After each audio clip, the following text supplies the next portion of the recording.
পৃথিবীর বিভিন্ন প্রান্ত যখন যুদ্ধ বিধ্বস্ত, তখন এই প্রান্তেও অশান্তির ছায়া। বিভিন্ন ধরনের উস্কানি এবং প্ররোচনামূলক কার্যকলাপের পর এবার আগরতলা অভিযানের ডাক দিল বাংলাদেশের রাজনৈতিক দল বিএনপি। এক দেশের রাজনৈতিক দল অন্য দেশে অভিযান চালাবে? হাস্যকর, সত্যি হাস্যকর। তাহলে কি ধরে নেওয়া যায় যে বিএনপি নেতা কর্মী সমর্থকরা এতটাই বোকা যে দেশের গলি আর আন্তর্জাতিক সীমানার পার্থক্য বোঝে না? তবে ইউনিস প্রশাসন এই অভিযান কোথায় আটকায় সেটা এখন দেখার বিষয়। ঢাকায় না আখাউড়া বর্ডারে? চলতি বছর 5ই আগস্ট বাংলাদেশের তথাকথিত ছাত্র বৈষম্য বিরোধী আন্দোলনের নামে যেভাবে দেশের সর্বনাশ ডেকে আনলো ছাত্ররা, তা অবশ্যই অন্যান্য রাষ্ট্রের ছাত্রছাত্রীদের কাছে শিক্ষণীয়। একদিকে ভারত যখন পৃথিবীর তৃতীয় অর্থনীতির পথে এগিয়ে চলেছে, তখন বাংলাদেশের একাংশ নাগরিকরা, বিশেষ করে ছাত্ররা, দেশটিকে, নিজের দেশটিকে ধ্বংসের পথে এগিয়ে নিয়ে যাচ্ছে। সম্প্রতি বাংলাদেশের অস্থিরতা এবং ভারত বিরোধী জিগির দুদেশের সম্পর্ক তলানিতে নিয়ে ঠেকিয়েছে। তবে তাতে বাংলাদেশের অনেক কিছু থেমে থাকলেও থেমে নেই ভারতবর্ষের অগ্রগতি। কিন্তু বাংলাদেশে আক্রান্ত সংখ্যালঘুদের জন্য ইতিমধ্যে গর্জে উঠেছে ভারত সহ বিশ্বের বিভিন্ন দেশ। কিন্তু নিজের দেশের সমস্যার সমাধান না করে ইউনিস প্রশাসন কেন ভারতের বিরুদ্ধে কামান দাগার চেষ্টা করছে তা নিশ্চয়ই সেই দেশের নাগরিকদের কাছে স্পষ্ট হয়ে গেছে। অনেকে বলছে দেশের নানান সমস্যা থেকে জনসাধারণের মুখ ঘুরিয়ে দিতেই ইউনিস প্রশাসনের এই ব্যর্থ প্রচেষ্টা। তাই প্রশ্ন জাগে, ইউনিস এর অন্তর্বর্তী সরকারের হাতে কি বাংলাদেশের সম্পূর্ণ শাসন ক্ষমতা আছে, নাকি ডক্টর ইউনিসকে সামনে রেখে দেশ চালাচ্ছে জামাতরা? ভারতের কড়া হুঁশিয়ারির পর নিরাপত্তা পাবে কি সে দেশের হিন্দুরা বা সংখ্যালঘুরা? বিএনপির হুমকি কতটা সিরিয়াসলি নিচ্ছে ভারত? উত্তর পূর্ব ভারতকে অশান্ত করার যে পরিকল্পনা ছিল বাংলাদেশের, তাতে কি এবার রূপ দিতে চলেছে বিএনপি? নমস্কার, আমি দীপেন আর আপনারা দেখছেন নিউজ ভ্যানগার্ড। বাংলাদেশের রাজনৈতিক দলের আগরতলা অভিযানের হুমকি এবং পাশাপাশি রাজ্যের শিক্ষা ব্যবস্থায় নতুন পালক। দুটো কেন্দ্রীয় বিদ্যালয় পাচ্ছে রাজ্য, একটি ধর্মনগরে এবং একটি উদয়পুরে। এই দুটো বিষয় নিয়ে বাংলাদেশের রাজনৈতিক দলের আগরতলা অভিযানের হুমকি এবং রাজ্যের শিক্ষা ব্যবস্থায় নতুন পালক, এই দুটো বিষয়ে আজকের বিশেষ টক শোতে আমার সাথে স্টুডিওতে আছেন রাজ্যের দুজন বিশিষ্ট শিক্ষাবিদ, গৌতম মজুমদার এবং শৈবাল রায়। আপনাদের দুজনকে স্বাগত আজকের অনুষ্ঠানে। নমস্কার। গৌতম স্যার, প্রথমে আপনার কাছে আসি। এই যে বিএনপি হুমকি দিয়েছে আগরতলা অভিযান করা, লং মার্চ করবে, আগরতলা দখল করবে, কিভাবে দেখছেন ব্যাপারটা? আসলে এটা একটা বাতুলতা ছাড়া আর কিছু বলার নেই। এটা সার্বভৌম রাষ্ট্র, ওরা ভারতবর্ষে এসে ত্রিপুরার মধ্যে একটা রাজ্যে ওরা আন্দোলন করবে, ওরা আক্রমণ করবে। আন্তর্জাতিক মহল এখানে রয়ে গেছে, ওরা কিভাবে বলছে আমি ঠিক এটা বুঝতে পারছি না, কিসের ভিত্তিতে। হয়তো এমন হতে পারে আসলে তো এটা ভারত ভূমির একটা অংশ। বাংলাদেশ যেটা আমরা আজকে বলছি সেটা দ্বিজাতি তত্ত্বের ভিত্তিতে 1947 সালে যখন ভাগ হয়ে গেছে, ওরা হয়তো ভুলে গেছে সেটা ওদের জন্য ওরা একটা দাবি চেয়েছিল যে আমাদের একটা রাষ্ট্র চাই। সেই রাষ্ট্রটা তখনকার ইংরেজদের কৌশলী বা আমাদের ভারতবর্ষ যারা তখন স্বাধীনতা সংগ্রামের সঙ্গে জড়িত ছিলেন, ওদের একটা গ্রুপের কারসাজিতে হয়তো দেশটা ভাগ হয়ে গেছে। ওরা হয়তো আজকে ভুলে গেছে যে চাইছে যে আমরা যে ভুলটা তখন 47 সালে করেছি সেই ভুলটাকে এখন কিভাবে পুনরুদ্ধার করা যায়। যেমন আমাদের পূর্বপুরুষরা সবাই বাংলাদেশের, আমাদের মানে আমরা হয়তো আজকে রাজনৈতিকভাবে আমরা বলি এটা একটা আলাদা আমাদের প্রতিবেশী রাষ্ট্র, প্র্যাকটিক্যালি এটা আমাদের প্রতিবেশী রাষ্ট্র না, এটা আমাদেরই দেশ, আমাদেরই অঙ্গ ছিল এবং এখনো আমাদের অন্তর ওখানে রয়েছে। কারণ আমাদের পূর্বপুরুষরা আজও বাংলাদেশে রয়ে গেছে। আজকের দিনে যেটা হচ্ছে, যেটা আমরা কিছুদিন আগে জানি যে 5ই আগস্ট থেকে যেটা শুরু হচ্ছে, আন্দোলনটা ছাত্র সমাজ নিয়ে করেছে। আপনি যেটা একটু আগে বলেছেন, আসলে তো এটা ছাত্র সমাজটাকে সামনে রেখে এটা বিদেশি চক্রান্ত এখানে কাজ করেছে। পাশাপাশি ভারতবর্ষের যেটা এর আগে আপনার ইয়েতে এসছে যে ভারতবর্ষ সারা বিশ্বে এখন একটা অর্থনৈতিক পর্যায়ে এসে পৌঁছেছে, আগামী দিন এটা তৃতীয় বিশ্ব অর্থনৈতিক দেশ হিসাবে পরিগণিত হচ্ছে।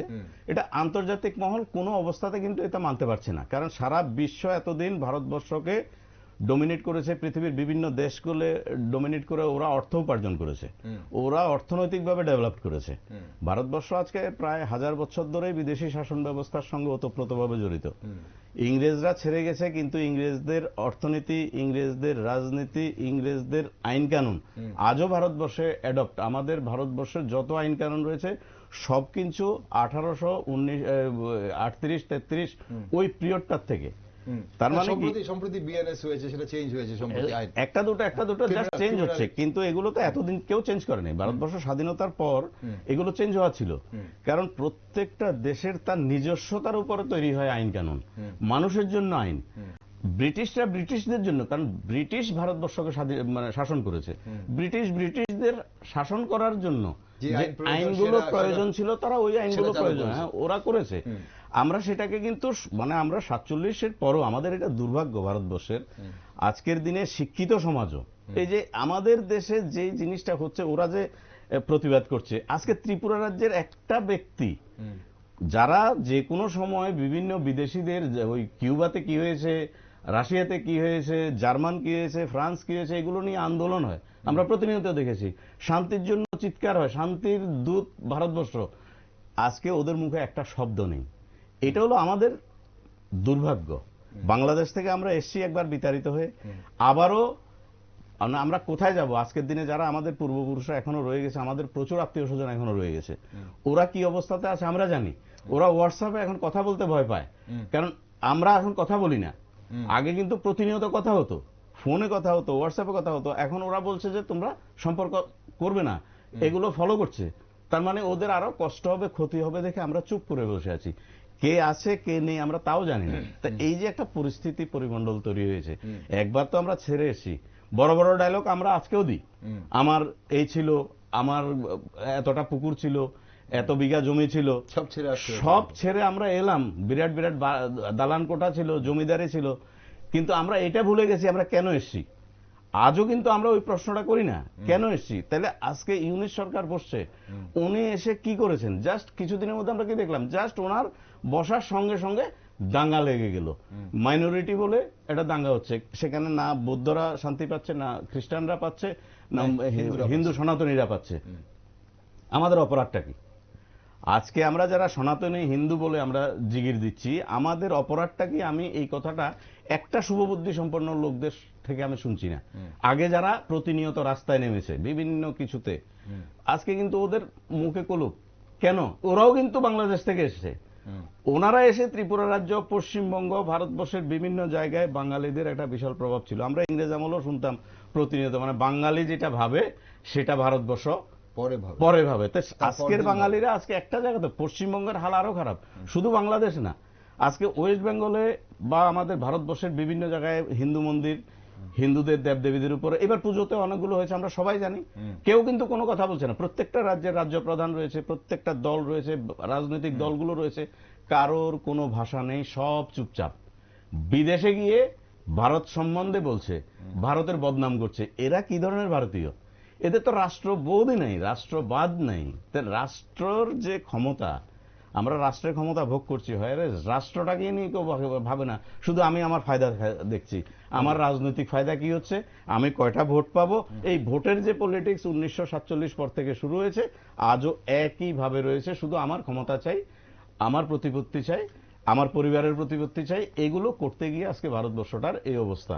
কি মানে জাস্ট গত 5-10 বছর আমরা দেখছি, শুনছি পৃথিবীতে এমন একটা অ্যাঙ্গেলে দাঁড়িয়ে আছে, আজকে ভারতবর্ষটা এমন একটা জায়গায় গিয়ে দাঁড়িয়েছে, ওই জায়গাটাকে বাধা দেওয়ার জন্য। যেমন এই প্রসঙ্গে আমি একটা কথা বলি, যে ভারতবর্ষ উন্নতি বা পৃথিবীর উন্নয়ন, আধুনিক যুগ, শিল্প বাণিজ্য, ব্যবসা, অর্থনীতি যখন ডেভেলপড হচ্ছে, তখন বিজ্ঞানের উন্নত হচ্ছে সারা পৃথিবী, এখন বিজ্ঞান সব বলছে আমরা বিশাল উন্নত হয়ে গেছি, নাসার মতো প্রতিষ্ঠান তৈরি করেছে। আজকের দিনে নাসা যা বলছে সারা পৃথিবী সেটাকে মেনে নিচ্ছে। আজকের দিনে আমরা দেখছি প্রতিনিয়ত নেট ঘাটলে দেখা যায় ভারতবর্ষ যা বলেছে, আজকের থেকে হাজার হাজার বছর আগে মুনি ঋষিরা যা বলে দিয়ে গেছেন, কণাদের সেই কণার আবিষ্কার আজকে নতুন না, সেটা আরো হাজার হাজার বছর আগের থেকে পতঞ্জলির যে যোগবিদ্যা, আয়ুর্বেদিক শাস্ত্র, এগুলো সব কিন্তু এখন নাসা মেনে নিচ্ছে। এবং নাসা আজকে স্বীকার করছে যে বিশ্ব ব্রহ্মাণ্ডে ওং একটা শব্দ হচ্ছে। তাহলে এগুলো যখন সারা পৃথিবী ছড়িয়ে যাচ্ছে, সনাতনী সভ্যতা ছড়িয়ে যাচ্ছে, বেদ উপনিষদের ভাষাগুলো সত্যে প্রমাণিত হচ্ছে বিজ্ঞানের দ্বারা। এরাও কিন্তু বিজ্ঞান ছিল, ওদের সময় বিজ্ঞান আজকের থেকে আরো অনেক হাজার হাজার গুণ বেশি ছিল। আমরা আজকে চোখ বন্ধ করলে কিছু দেখি না, কারণ আমাদের অন্তর্দৃষ্টি নেই। আমাদের পূর্বপুরুষরা, আমাদের মুনি ঋষিরা অন্তর্দৃষ্টি দিয়ে মানে চোখ বন্ধ করে বিশ্ব ব্রহ্মাণ্ড জ্ঞান ওদের অর্জন করেছিল। এগুলো আজকে প্রুভ হয়ে যাচ্ছে। এগুলো কি ঈশ্বর মানে কেন্দ্রবিন্দু? এগুলোই মেইন কেন্দ্রবিন্দু। আমরা ওই জ্বরে আমরা কেউ যাইনি, আমরা কিন্তু ভাষা আলোচনা করি, ভাষা কথা বলি। তো ভাষা কথার মধ্যে না, মানে ডেপথ হলো ওইটাই যে ভারতবর্ষের যে প্রকৃত যে সত্য, যে বেদ উপনিষদের যে সত্যতা, আমরা যারা আমরা এখানে সব শিক্ষিত, আমরা ছাত্র জীবন ছিল, আমাদের পূর্বপুরুষরা বিভিন্নভাবে ছাত্র জীবন থেকে এসেছি, আমাদের যে শিক্ষা দিয়েছে সবসময় শান্তির বার্তা দিয়েছে। সবসময় দেখিয়েছি কি আমরা কি শিখেছি? শান্তি। আজকে যে ধর্মটা এত অত্যাচার করছে সারা পৃথিবীতে, একটাই শুধু শব্দ, মানে আমাকে যারা না মানবে ওরা আমার শত্রু, ওরা কাফের, ওদেরকে মারতে হবে। এই আইডিওলজিটা কিন্তু প্রায় ১৫০০ বছর ধরে চলছে। এখান থেকে আমাদের বেরিয়ে আসতে হবে, নাইলে আগামী দিনের সারা পৃথিবীর যে বর্তমান যে যুদ্ধ ভাব চলছে, এবং একটা শ্রেণী চাইছে যে সারা পৃথিবীতে আবার একটা যুদ্ধ হোক। কারণ যুদ্ধ হলেই সেই যে যাদের আজকে আস্ফালন চলছে ওদের অস্তিত্বটা টিকিয়ে রাখার জন্য এখন শুধু একটা যুদ্ধ চাই। নাইলে বাংলাদেশের মতো একটা দেশ আরেকটা দেশে এসে আক্রমণ করবে, 4 দিনের মধ্যে আমরা ভারতবর্ষ দখল করব, বিভিন্ন ডায়লগ আমরা সবাই প্রতিনিয়ত ফেসবুক বা বিভিন্ন সোশ্যাল মিডিয়াতে দেখছি। ব্যক্তিগতভাবে কেউ এই কথাগুলো বলছে বা তার সামাজিক মাধ্যমে দিচ্ছে, আমরা ভারত দখল করে নেব, ভারতের এই করব, ভারতের সেই করব, সেগুলো ধরে নেওয়া যায় সেগুলো ব্যক্তিগতভাবে পাগলামি করছে কেউ। কিন্তু একটি রাজনৈতিক দল, একটি দেশের রাজনৈতিক দল, যে রাজনৈতিক দল দেশ চালিয়েছে এবং দেশে ক্ষমতায় ছিল, সেই রাজনৈতিক দলের নেতা কর্মী বা সেই রাজনৈতিক দল থেকে যখন এভাবে বার্তা দেওয়া হয় যে আগরতলা অভিযান করবে, আগরতলা দখল হবে, কলকাতা দখল হবে, বিহার দখল হবে, তখন কিভাবে দেখছেন ব্যাপারটা? সুবল স্যার, আপনি কিভাবে দেখছেন ব্যাপারটা? ভ্যানগার্ডের দর্শকদের প্রথমেই অভিনন্দন জানাচ্ছি যে বছর শেষ হয়ে আসছে, আমরা এই বছরে অনেক কিছুই দেখলাম। এবং আগস্ট, বিশেষ করে 5 তারিখ, আমার সেদিন অভিজ্ঞতা হয়েছে দিল্লি থেকে আগরতলা আসার ফ্লাইটে। আচ্ছা। এবং আমি দিল্লি এয়ারপোর্টে ঢোকার সময় দেখেছি যে অস্বাভাবিক একটা পরিস্থিতি। কারণ অন্য সময় এয়ারপোর্টের এরিয়া থেকে এয়ারপোর্টের লাউঞ্জে ঢুকতে যেই সময়টা লাগে আমার অনেক বেশি সময় লেগেছিল, তখন বুঝতে পারিনি। কিন্তু পরে বুঝলাম যে এখানে সিকিউরিটি চেকিং ফেকিং এই সমস্ত কিছু হচ্ছে। আগরতলা নেমেও দেখলাম যে একটা পরিস্থিতি অন্যরকম। পরবর্তী সময়ে জানতে পারলাম যে হাসিনাকে দেশ ত্যাগ করতে হয়েছে এবং তার সম্ভাবনা ছিল আগরতলায় নেমে তারপরে অন্য জায়গায় যাওয়া, এই সমস্ত। এই জন্য আগরতলা এয়ারপোর্ট বা দিল্লি এয়ারপোর্ট সব জায়গাতেই একটা প্রস্তুতি ভারতের ছিল। এবং পরবর্তী সময়ে এর আগে আমরা দেখেছি যে বাংলাদেশ, সেখানে ছাত্রদের আন্দোলন, তার হয়তো কিছু কারণ ছিল, যুক্তি ছিল, হয়তো প্রয়োজনও ছিল, কিন্তু আগস্টের সেই 5-এর পরে সে আন্দোলন আর ছাত্রদের আন্দোলন রইল না। এটা পরিষ্কার, এটা সারা পৃথিবী বুঝতে পারছে যে এটা হাইজ্যাক হয়ে যাচ্ছে। এবং হাইজ্যাক হচ্ছে, এটা দুর্ভাগ্যজনকভাবে হচ্ছে যে হাইজ্যাকটা করছে কিছু মৌলবাদী লোক, যারা নিজস্ব আলাদা চিন্তা ভাবনায় অন্যদের হেয় করে নিজেদের ব্যাপারটা আখের গুছিয়ে নেওয়ার মতো দেখতে থাকে। এটা শুধুমাত্র বাংলাদেশেই শুধু মৌলবাদী আছে, তারাই শুধু এটা করে, এরকম ভাবার কোনো কারণ নেই। সারা পৃথিবীতেই এই মৌলবাদীদের কোথাও হয়তো ক্যামোফ্লেজে আছে, কোথাও একটু আপার হ্যান্ডে আছে, কিন্তু আছে। আচ্ছা। এবং তাদের সারা পৃথিবী জুড়ে এই মোটামুটি এই কাজটা চলছে যে ঘৃণার রাজনীতি এটা ছড়িয়ে দেওয়ার। এই ঘৃণার রাজনীতি এতটাই সংক্রামক যে মানুষের বোধ, বিবেক, বুদ্ধি সবকিছু বোধহয় নষ্ট করে দেয়। যেমন আগামীকালকে ৭৫তম মানব অধিকার দিবস হচ্ছে। তো মানব অধিকার আমার মজা লাগে যে মানব অধিকার মানে মানুষের অধিকার, এটাকে সুরক্ষিত রাখার প্রশ্ন। এবং এই অধিকারটাকে কিন্তু কোনো পশু বা কোনো জন্তু বা কোনো মেশিন নষ্ট করে না, মানুষই এই অধিকারটাকে হরণ করছে। এবং এই অধিকারটা যখন হরণ করে তার মানসিক অবস্থা কোথায় যায় এবং তার মধ্যে কি ধরনের ঘৃণার একটা বাতাবরণ তৈরি হয় তার মস্তিষ্কের মধ্যে, যে সে সমস্ত কিছু ভুলে যায়, ভুলে গিয়ে এই কাণ্ডগুলি করে। এবং এটা যখন হয়, এই ঘৃণার ব্যাপারটা যখন তাকে আচ্ছন্ন করে ফেলে, তখন আসলে আমার মনে হয় বোধ, বুদ্ধি, বাস্তববোধ সবকিছু হারিয়ে যায়। এবং তারই একটা দেখলাম যে ২ দিন আগে বোধহয় ভিডিওটা দেখছিলাম যে রিটায়ার্ড সেনা বাহিনীর যে কর্মকর্তারা, এরা বয়স ৬০ নয়, ৭০-৮০ হবে, তারাও রাস্তায় মিছিল করছেন এবং চেঁচাচ্ছেন ৪ দিন লাগবে কলকাতা গুয়াহাটি দখল করতে। সুতরাং আগামী বুধবার ওই গ্রুপের লোক যদি বলে আগরতলায় মিছিল করব, আমরা আগরতলা অভিযান করব, অবাক হওয়ার মতো কিছু নেই, কারণ একই জায়গা থেকে সবকিছু আসছে। নিশ্চিতভাবেই আমার চিন্তা এখন ভারত সরকার এটাকে কিভাবে দেখছে। কারণ আমাদের রাজ্যের বর্ডার যেভাবে আছে তাতে অনেক বাড়ি আমাদের কাঁটাতারের বেড়ার ওইদিকে আছে, অনেকের বাড়ি ঘর আছে, প্রচুর মানুষের। সুতরাং তাদের নিরাপত্তা বিঘ্নিত করতে খুব বেশি সময় লাগবে না। যদি ৫০ জন লোক মনে করে যে ওই অঞ্চলের, ওরাও তো আমার ভারতীয়, আমি গৌতম বাবুর মতো বললাম না যে আমার সবটাই ভারত মুখ, আমি বললাম না, আমি এখনকার অবস্থা দেখেই আমি যদি বলি যে তারাও আমার ত্রিপুরা রাজ্যের বাসিন্দা, ত্রিপুরা রাজ্যের ভোটার। তাদের এই যে একটা বিরাট অংশের মানুষ যারা কাঁটাতারের মানে জিরো লাইন টু কাঁটাতারের যারা এর মাঝখানে আছে, বা তাদের চাষ বাস অর্থনৈতিক সমস্ত কিছুটা নির্ভর করে এখানে, তাদের ক্ষতি করতে বিএসএফ কে পেরিয়ে আসতে হবে না, আমার বর্ডার সিকিউরিটি ফোর্সকে পেরিয়ে আসতে, তাদের ক্ষতি করে দেওয়া ইজিলি সম্ভব। এবং ওই কেউ আসছে, ৫০ জন আসছে একটা গ্রামে, তখন সাথে সাথে গেট খুলে দেবে, এটাও তো হবে না হয়তো বা, কারণ তাদেরও তো প্রোটোকল আছে যে কোন সময় খুলবে, কিভাবে খুলবে, কি এই ধরনের। সুতরাং ভারত সরকার কিভাবে দেখছে, থেকে আরো একটা বিষয় এখানে আসছে, যেটা হচ্ছে যে ইউনিশ সরকার যদি এই ধরনের লং মার্চ শুরু হয় বা করতে চায়, কিভাবে দেখবে সেটা একটা বিষয়। নিশ্চিতভাবে এটা তো আমি আগে আমার নিজেরটা ভাবি যে ভারত সরকার কিভাবে দেখছে।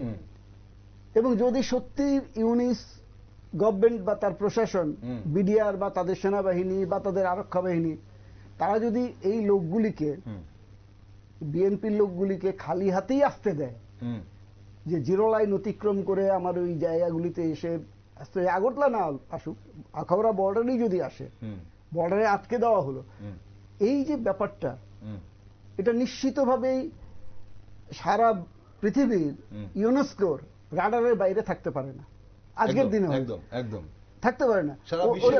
সারা বিশ্ব কিভাবে দেখবে? আমরা ধরুন ১৫০ বছর ২০০ বছর আগে একটা গ্রাম স্বনির্ভর থাকতো, সেই গ্রামের যে মানুষরা তারা নিজেরাই তাদের যে প্রয়োজনীয় জিনিসপত্র সেগুলি তারা তৈরি করে নিতে পারতো, তারা এর বাইরে যাওয়ার খুব একটা প্রয়োজন পড়তো না, অনেকটাই স্বনির্ভর হতে পারতো। কিন্তু আজকের দিনে এমনটা নয়, গ্রাম তো বটেই নাই, রাজ্যও নয়, কোন রাজ্যও কিন্তু স্বনির্ভর হতে পারছে না, প্রত্যেকটা দেশ আরেকটা দেশের উপর নির্ভরশীল। এত কথা বলছে, এত অভিযান করবে, নিউজে দেখলাম, একটা ক্লিপিংসে দেখলাম গতকালকে রবিবার ১০০ টন চাল বাংলাদেশে গেছে ভারতের বর্ডার ক্রস করে। এবার কি বাংলাদেশ থেকেও কিন্তু পণ্য আসছে, ভারতকে বয়কট করা সব ধরনের হচ্ছে, ভারতকে অশান্ত করা, কিন্তু বাংলাদেশে কিন্তু পয়সাটা দরকার, টাকাটা ভারতের থেকে নেওয়া দরকার। যখন ৫ই আগস্টের পরে আসলেই নিরাপত্তার কারণে বর্ডারগুলি সব সিল করা ছিল, তখনও আমরা বাংলাদেশের মাছ খেয়েছি আগরতলা বাজারে। একদম। এবং সেটা- বাংলাদেশে সেটা- ভারতের পণ্য গেছে। না, সেটা সরকারি পথে এসছে না বেসরকারি পথে এসছে, চুরি করে এসছে, সেটা আলাদা কথা, কিন্তু আমরা পেয়েছি। হুম, অর্থাৎ এই যে বিনিময়ের যে অর্থনীতি, এটাকে অস্বীকার করার মতো অবস্থা ইউনুস কেন, আরো ডজনখানেক অর্থনীতিবিদকে যদি বাংলাদেশের মাথায় বসিয়ে দেওয়া হয়, হুম, সম্ভব নয়। হুম, এমনকি ভারতের পক্ষেও সম্ভব নয় যে আমি কাউকে কিচ্ছু দেব না, হুম। এটা সম্ভব নয়। আমাদের বিদ্যুৎ যাচ্ছে, কাউ থেকে কিছু হ্যাঁ, নেবো না সেটা। আমাদের ত্রিপুরা থেকে আমরা বিদ্যুৎ পাঠাচ্ছি, এখনো পাঠাচ্ছি। একদম। আমাদের আদানি বা ওই ধরনের যারা বেসরকারি বিদ্যুৎ কোম্পানি, ওখানে তারা প্রকল্প- বিদ্যুৎ পাঠাচ্ছে, প্রকল্প রয়েছে, হ্যাঁ। হ্যাঁ, বিদ্যুৎ পাঠাচ্ছে, বিদ্যুৎ আসছে, আবার প্রচুর টাকা বাকিও আছে, সে তার জন্য তাগাদাও দিচ্ছে। হুম, এই বিষয়গুলি যেটা হচ্ছে যে এটা আসলে এক ধরনের উন্মাদনা থেকেই হয়তোবা এই ধরনের বিষয়গুলি আসতে পারে, হুম। এছাড়া ব্যাখ্যা কি করব? বাস্তবতা একদম, কত না, একদম। এখানে হ্যাঁ, শৈবালদার একটা প্রশ্ন আমার কাছে মানে মনে লাগছে যে ভারতবর্ষ কি করছে। হুম। না, ভারতবর্ষ কি কারণ করবে? ভারত কিভাবে দেখবে ভারতবর্ষ যদি আজকে যদি কিছু বলতে যায়, সঙ্গে সঙ্গে কিন্তু মানবাধিকার বলবে। এই যে কালকে মানবাধিকার দিবস, আমরাও প্রতিপালন করব, কিন্তু মানবাধিকার আজ পর্যন্ত কিন্তু এই বাংলাদেশের বিষয়টা নিয়ে, ভারতবর্ষের বিষয়টা নিয়ে, হিন্দুদের বিষয়টা নিয়ে কোনো জোরালো কোনো প্রতিবাদ করে না, আমরা ভারতবর্ষ কখন করবে? আজকে ভারতবর্ষ করতে যাবে কেন? ইউনিস কি করছে? ইউনিস তো এখন আসলে পদে রয়েছে, প্র্যাকটিক্যালি ইউনিসের কোনো ভাষা নেই, ইউনিস কিছুই করছে না। ইউনিস জাস্ট চেয়ারটা নিয়ে বসে আছে, সমস্তটা বাইরে থেকে কাজ হচ্ছে। তো ইউনিস কি করবে? ইউনিস কিছু বলারও নেই, যারা করার ওরা করে নিচ্ছে। তো ভারত সরকার এখন আমি করতে, বলছি কেন, যেহেতু ভারতবর্ষ এটা রাষ্ট্রীয় ব্যবস্থা, না। এটা আন্তর্জাতিক একটা পলিটিক্স, আন্তর্জাতিক ব্যবস্থাপনার মধ্যে ভারতবর্ষ একবারেই কিছু বলতে পারবে না, না। না, গৌতম বাবু, আমি ভারতবর্ষের রোলটা ভেরি ভেরি ইম্পর্টেন্ট আমার কাছে। এই কারণে আমি বলছি, ৭১ সালে যখন বাংলাদেশ তৈরি হয়, পাকিস্তান ইস্ট পাকিস্তানের মধ্যে যখন এলো, তদানীন্তন ইস্ট পাকিস্তানে ওয়েস্ট পাকিস্তান থেকে যখন এলো, সেই নিয়াজি সারেন্ডার করেছে ইন্ডিয়ান সেনাপ্রধানের কাছে।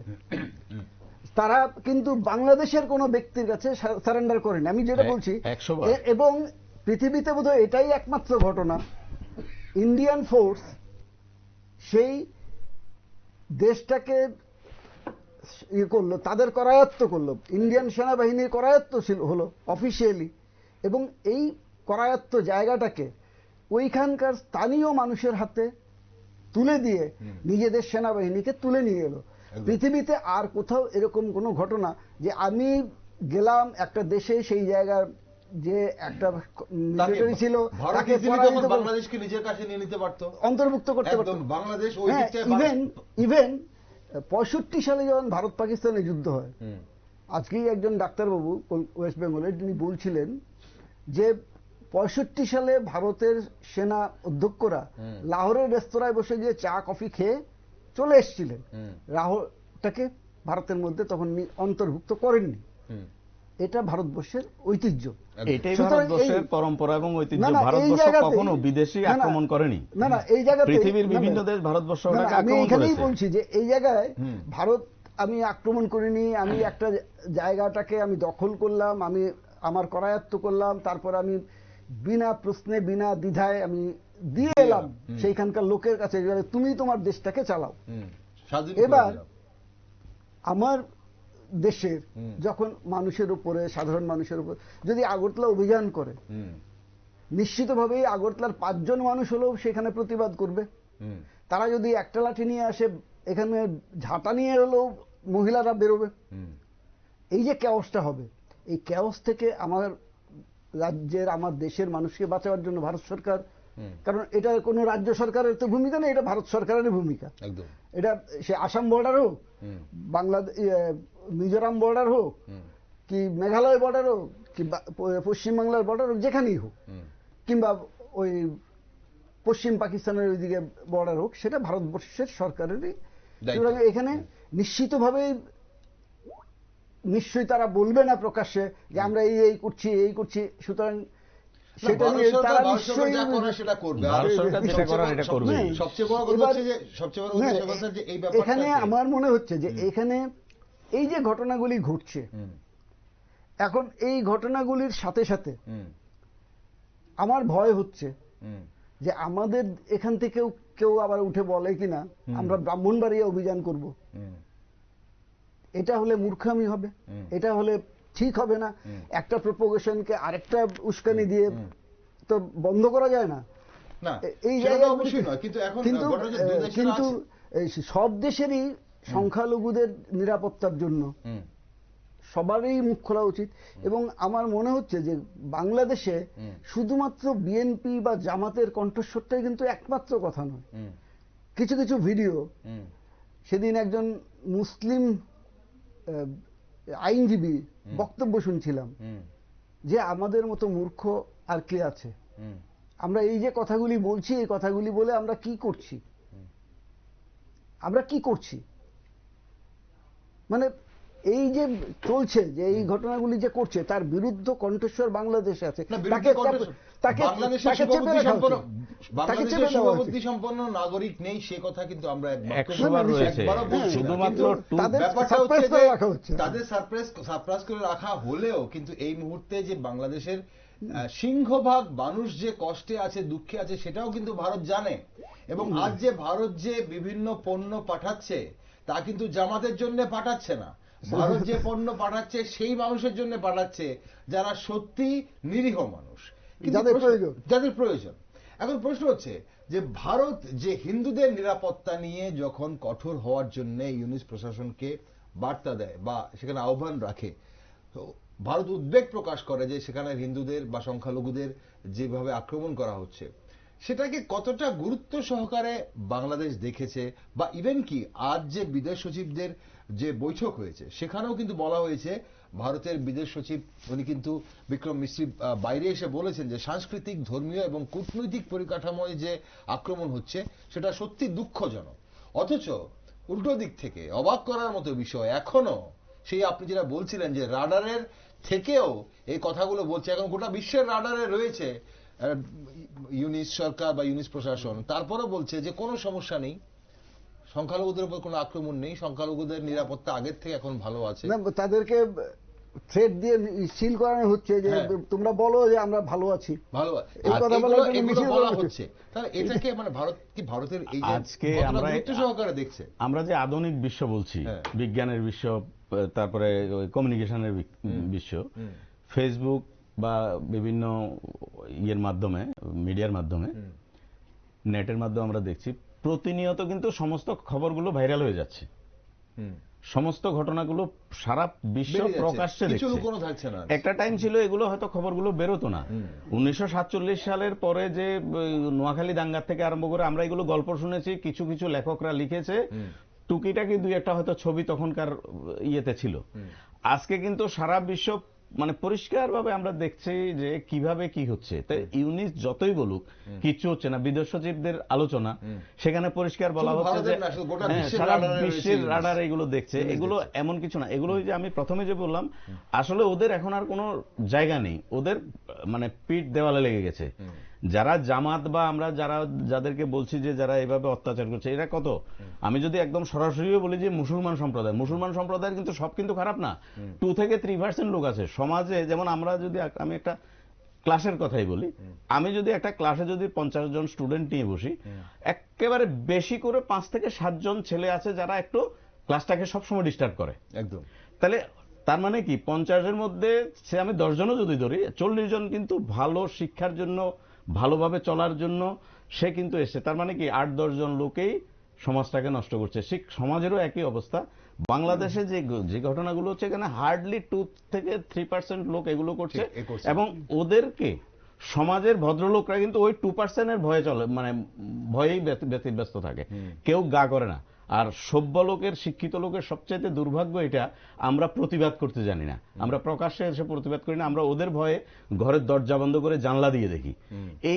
এই জিনিসটা যতদিন না যাবে ততদিন এভাবেই চলবে। যেমন শৈবাল দায়ের আগে একটা বলছিল যে আমাদের ভারতবর্ষ, আসলে তখনকার শিক্ষা ব্যবস্থা ছিল ওই যে বললো সবগুলো সমাজের উৎপাদন সব সমাজেই তৈরি হতো, সবাই স্বয়ংসম্পূর্ণ ছিল।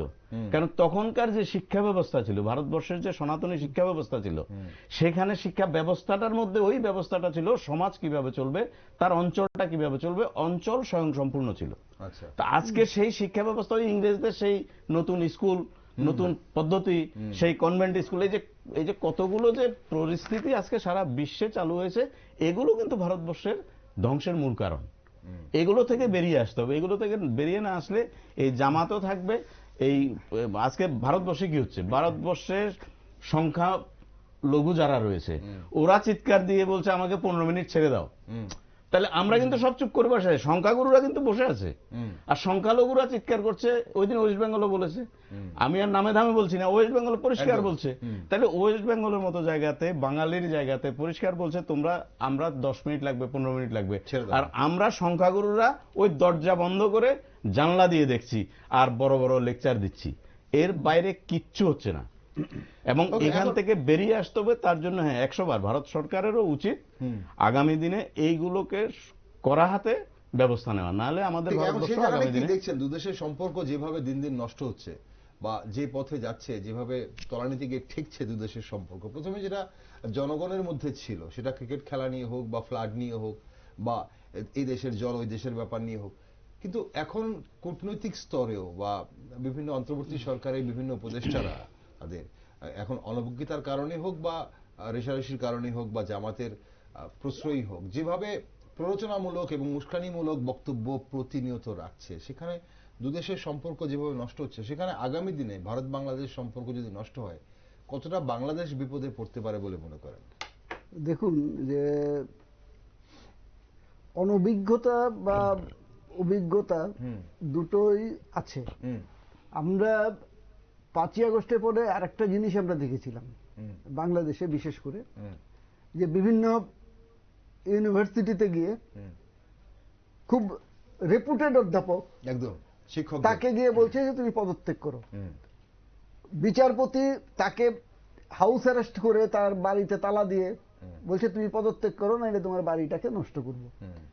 বিভিন্ন দপ্তরে চেয়ার খালি করো, চেয়ার থেকে ছেড়ে দাও। বহুদিন দেশে পুলিশ ছিল না। হ্যাঁ, না এই যে ব্যাপারটা, পুলিশদের পিটিয়ে মেরে ঝুলিয়ে রেখেছে, এই যে অবস্থার মধ্যে নিশ্চিতভাবেই এখন বিশ্বাস করতে কষ্ট হয় যে অভিজ্ঞ কূটনীতিবিদ যারা দেশটাকে, বাংলাদেশটাকে বিশ্বের দরবারে ঠিকঠাক মতো রিপ্রেজেন্ট করে বাংলাদেশটাকে একটা পথে নিয়ে যাওয়ার মতো ক্ষমতা রাখতো, যে ব্যুরোক্রেট বা যে অফিসাররা, তারা আদৌ আছে কি প্রশাসনে? না, তাদের সবাইকে সরিয়ে দেওয়া হয়েছে। কজনকে সরিয়ে দেওয়া হয়েছে, কজন আমি, এবং এখানে কিন্তু ওই সংখ্যালঘু সংখ্যাগুরু এভাবে বিচার করেন। ইন জেনারেল যাদের মনে হয়েছে তারা আমার কথা শুনছে। যোগ্য ব্যক্তিরা কি যোগ্য আসনে আছে কিনা, এটা একটা বড় সঠিক হাতে বাংলাদেশ আছে কিনা। যদি না থাকে, ইউনূস বা একজন দেশের রাষ্ট্রপতি, প্রধানমন্ত্রী যত এফিশিয়েন্টলি হোক, একটা রাজ্যের মুখ্যমন্ত্রী যত এফিশিয়েন্টলি হোক, তার যে অফিসার লেভেল, এই লেভেলটা যদি এফিশিয়েন্ট না হয়, কারোর পক্ষেই জনগণের জন্য কাজ করা বা একটা সঠিক রাস্তায় দেশটাকে, রাজ্যটাকে নিয়ে যাওয়া সম্ভব হয় না। কারণ এই যে আমাদের সিস্টেম, সেটা ভালো হোক খারাপ হোক, যা খুশি হোক, আমাদের ভারতবর্ষ বা বাংলাদেশ সিস্টেম মোটামুটি একই রকম। আমাদের এখানে তো আইএএস অফিসার, তাদের এখানে BCS officer, Bangladesh civil service, কিন্তু প্যাটার্ন তো একই রকম সংবিধান বা একই রকম ব্যাপারটা থেকেই হয়েছে।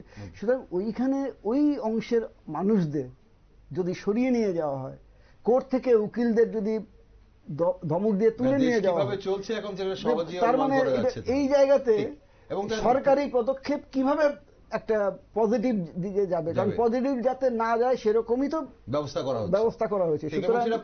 এবং যেটা বলছেন যে ইউনূস নামটা আসছে, যিনি প্রধান, ওনার নাম আসছে, কিন্তু আসলে তার হাতে কতটুকু? উনি এখন পাপেট হয়ে যাননি তো?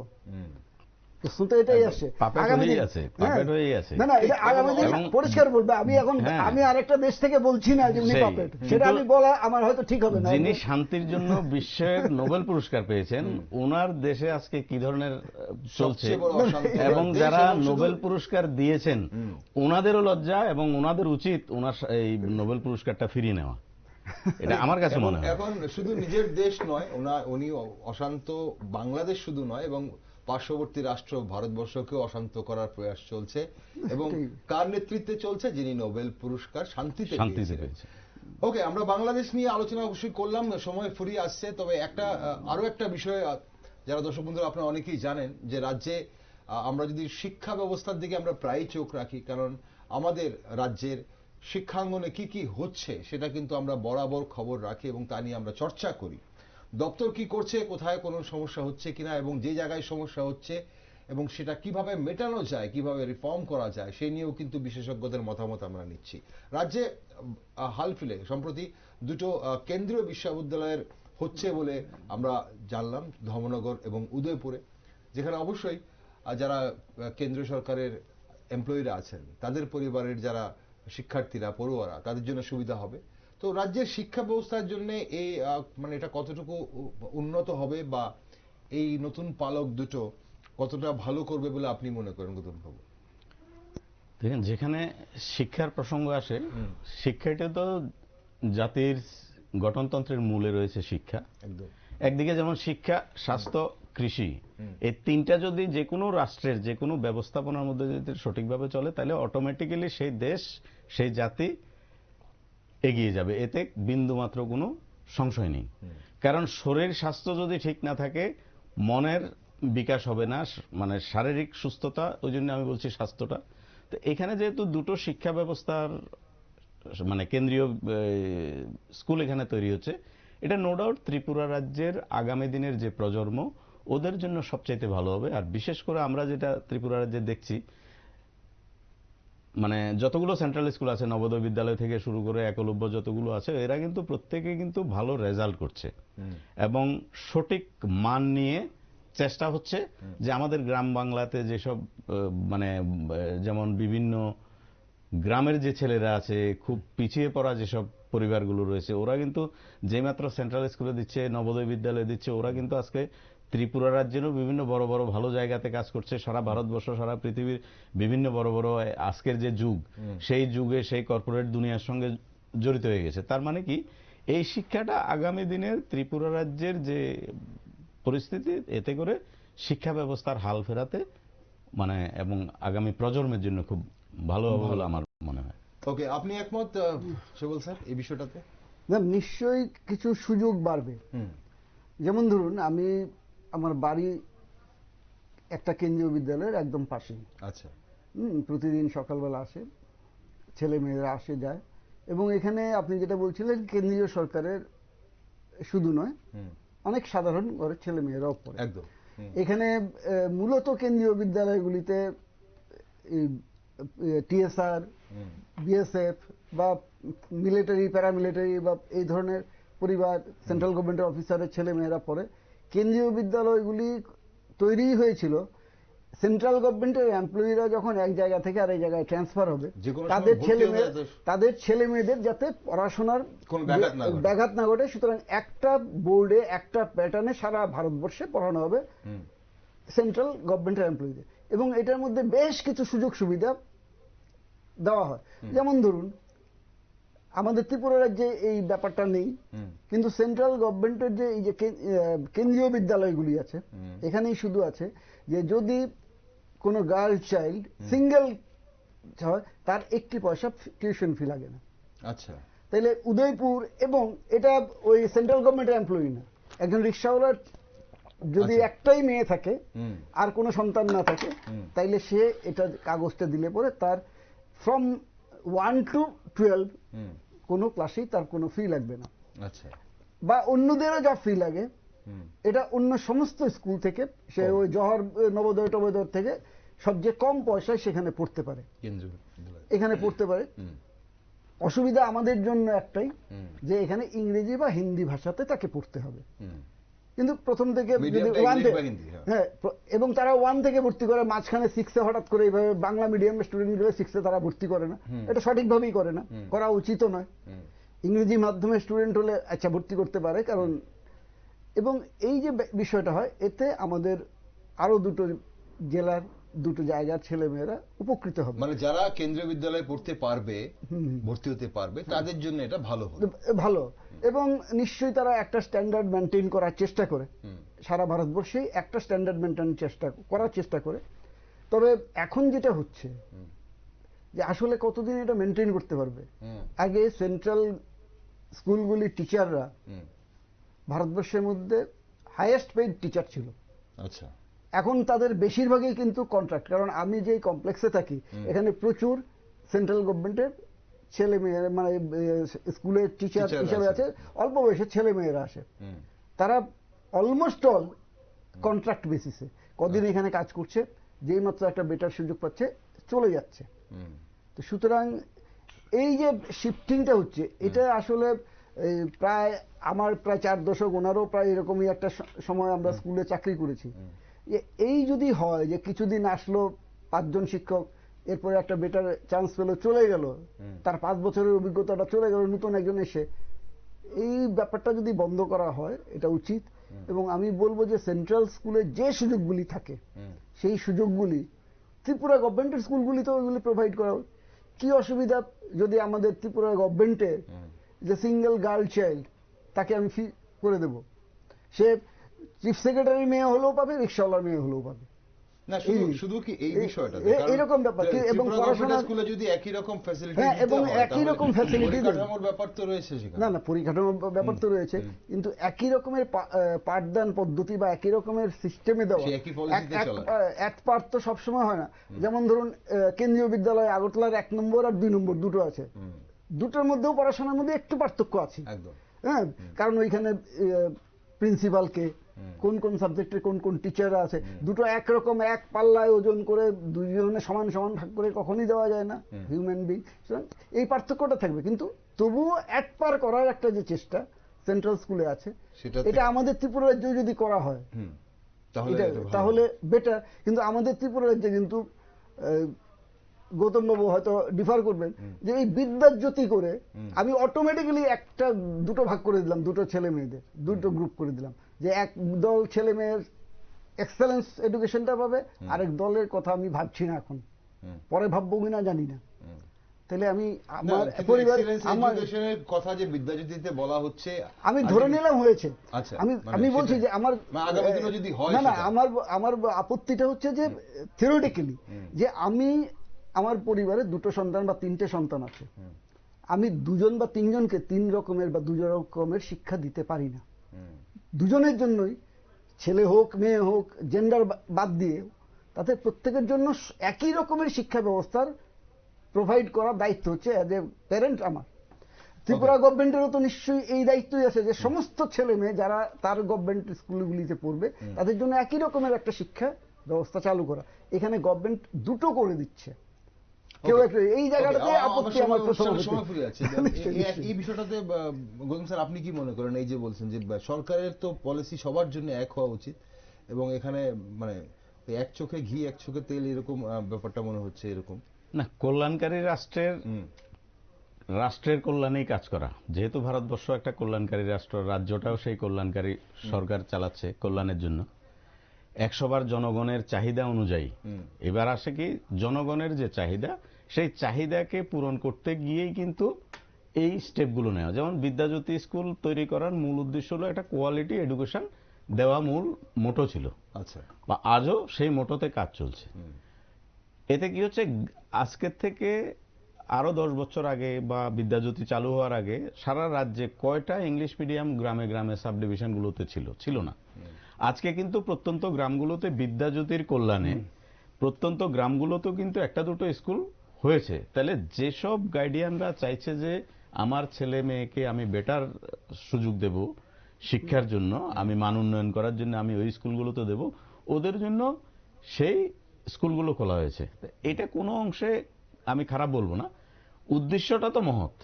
এবার উদ্দেশ্যটা মহৎ উদ্দেশ্য আমরা করতে গেলে যেসব ইনফ্রাস্ট্রাকচার বা অন্যান্য যেসব গ্যাপগুলো রয়েছে, কোয়ালিটি কিছু টিচার চাই, তার পরিমণ্ডল চাই, এলাকার সেই উন্নয়ন চাই, সেগুলো সময় লাগবে, সেগুলো হয়তো আর ধীরে ধীরে হবে। কিন্তু একটা টাইম, যেমন আমি একটা উদাহরণ হিসাবে যদি বলি, 90-এর দশকে যে তখন 12টা সাব ডিভিশন ছিল ত্রিপুরাতে, তো 90-এর দশকে তখন আমাদের প্রাক্তন প্রয়াত মন্ত্রী ছিলেন এই কর এই আরে এই শিক্ষামন্ত্রী ছিলেন খোয়াইয়ের যে আমাদের অরুণ কর। তো অরুণ কর এসে 12টা স্কুলকে প্রত্যেকটা সাব ডিভিশনে একটা করে ইংলিশ মিডিয়াম স্কুল করেছে। তখনও কিন্তু সেখানে কিন্তু স্টুডেন্ট ভর্তি হতো না, এই 2-4 বাড়ি থেকে গিয়ে গিয়ে গিয়ে গিয়ে এনে করেছে। আর আজকে সেই স্কুলগুলোতে মানে চান্স পায় না। তাহলে হয়তো 10 বছর 20 বছর পর এটা কোথায় যাবে আমরা আজকে এখানে বসে বলতে পারবো না। এই জন্য বলছি উদ্যোগটা ঠিক আছে। আলোচনা আমরা করি বিদ্যাজ্যোতির প্রথম বছরের যে ফলাফল, সেই ফলাফল দেখে বিদ্যাজ্যোতিকে অবশ্যই সেটা আলোচনায় আনা হয়, কিন্তু আগামী দিনে কি হবে বিদ্যাজ্যোতি সেটা অবশ্যই সময় বলবে। কিন্তু এই মুহূর্তে বিদ্যাজ্যোতির অনেকগুলো সমস্যা রয়েছে, সেটা কোনোভাবেই অস্বীকার করা যায় না। সব দিক থেকে কিন্তু সে ছাত্রদের থেকে ছাত্র নেতৃত্বরা বলছেন, শিক্ষক মহল বলছেন, অভিভাবক মহল বলছেন, এবং যেটা দেখা যাচ্ছে যে বিভিন্ন স্কুল, বিদ্যাজ্যোতি স্কুল থেকে ছাত্রদের সরিয়ে নিয়ে যাওয়া হচ্ছে অন্যান্য নর্মাল স্কুলে, এগুলো বাস্তব। কিন্তু বিদ্যাজ্যোতি স্কুলের কি কি সমস্যা আছে এবং বর্তমানে বিদ্যাজ্যোতি স্কুল কি পরিস্থিতিতে আছে সেই বিষয়ে আমরা অবশ্যই অন্য কোনো একদিন আবার আলোচনা করতে পারবো। এই জায়গাটাতে একটা ছোট্ট একটা পয়েন্ট বলি, যে এই যে বিদ্যাজ্যোতি থেকে সরিয়ে আনছে, এটা একটা আওয়াজ চলছে এবং আসছে যেটি, আমরা এমনও তো দেখেছি বহু প্রাইভেট স্কুল থেকে, বহু ইংলিশ মিডিয়াম স্কুল থেকে 2-1 বছর পড়িয়ে ছেলেকে নিয়ে এসে, কারণ স্টুডেন্টের উপরে ফ্যামিলি গার্ডিয়ানরা চিন্তা করে। তো এটা আনা নেওয়া এগুলো আসলে আরেকটা আলাদা একটু বিষয়, এটা নিয়েও একটু আলোচনা হবে। অবশ্যই আলোচনা হতে হবে এবং হওয়া প্রয়োজন, কারণ সবার এটা একদম স্পষ্টভাবে জানা প্রয়োজন যে রাজ্যের শিক্ষাঙ্গনে কি চলছে, এবং নিউজ ভ্যানগার্ড দায়বদ্ধ, অবশ্যই সবাইকে আমরা জানাতে দায়বদ্ধ যে কিভাবে রাজ্যের শিক্ষাঙ্গন চলছে। শুধু আন্তর্জাতিক বিষয় নয়, বাংলাদেশ ভারতের বিষয় নয়, রাজনীতির বিষয় নয়, শিক্ষায়, কৃষিতে, বিভিন্ন ক্ষেত্রে, বিভিন্ন সামাজিক ক্ষেত্রে মানুষ কেমন আছে, কি কি চাইছে, যেমন জানা প্রয়োজন রয়েছে, ঠিক তেমনি শিক্ষাঙ্গনে কি হচ্ছে সেটাও জানার প্রয়োজন রয়েছে। অসংখ্য ধন্যবাদ আপনাদের দুজনকে। আছে আমরা দুটো গুরুত্বপূর্ণ বিষয়ে আলোচনা করলাম, যদিও বাংলাদেশ বেশি। শিক্ষাঙ্গনের আলোচনার জন্য আপনাদের অবশ্যই আমরা আরো একদিন স্টুডিওতে চাই। সব শেষে নিশ্চয়ই একটা কথাই বলতে হবে, যে ভারত এবং বাংলাদেশে সাধারণ মানুষ যাতে শান্তিতে থাকতে পারে, তার জন্য দুটো দেশের সরকারকেই পজিটিভ অ্যাটিটিউড নিয়ে চলতে হবে, এটা অ্যাট এনি কস্ট।